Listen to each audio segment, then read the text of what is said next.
Hey guys, this is Gaijin Hunter. I'm usually a bag of sunshine, so you're gonna have to forgive me for this video, but it's out of love that I have to make it. Monster Hunter World started it and Iceborne continues it, but there is a serious problem with the way half the weapons are treated.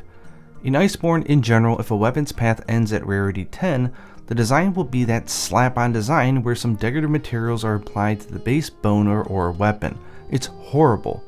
This of course makes no sense at all and violates the principle that the materials of the monster are what gives the weapon its abilities. If the rarity is 11 or 12, then it gets its original design. Let's take a look at Brachydios weapons and see who has made the cut, and then look at what band-aid solution Capcom has tried to offer and why it does not excuse this oversight in what is nearly a flawless game. Coming up, the Greatsword, it looks great. I kinda wish that they went for the final form, which had that kind of red and orange and yellow in there, but you know what? I'll take it. The weapon looks fantastic. Longsword, I'm sorry, it looks horrible. Look at that little slap-on design. There is no reason why this weapon would have the blast element because all it is a bone weapon with little decoration. Sword and Shield, rest assured your weapon looks fantastic, but I've got bad news for the next one, which is the dual blades. These look like fried chicken drumsticks from KFC.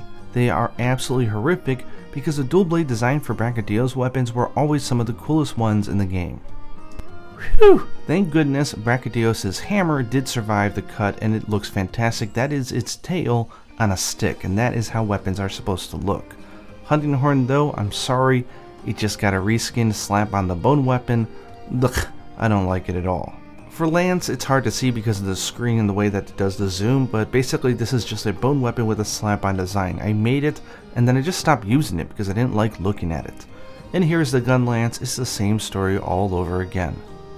And the switch axe, which is like the embodiment of Brachydios with its aggressiveness, also got the rarity 10 horrible bone treatment as well, which is totally unforgivable. If you play Charge Blade, which I know a lot of you do, you will be happy to know that the original design is intact. Now, strange enough, rarity 10 is where the Insect Glaive lands, but they actually gave it the iconic Brachydios design, which I'm happy about. I just don't understand why rarity 10 this gets the design and the other ones don't. Light Bowgun, I'm sorry, you're also a slap-on design. But Heavy Bowgun, you look fabulous. And last but not least, the bow is rarity 11 or above, so it does retain its awesome design. Now it retains this design from the very first form that you make. It's not just the final upgrade, it's just the way that they did it.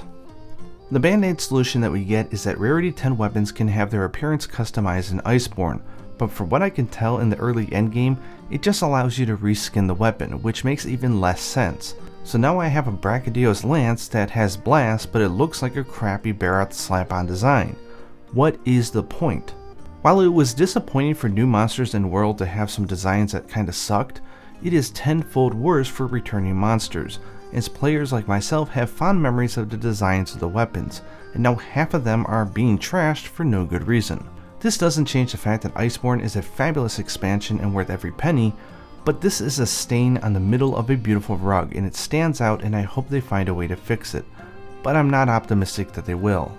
I highly doubt that the designers on the team wanted this, but the instruction probably came from above, so I don't hate on the team, but I do feel that maturely stating our disapproval is important to make sure that they don't do this again. Let me know down in the comments if you want me to cover the other returning monsters to see which weapons sort of made the cut and which didn't. And until next time, happy hunting.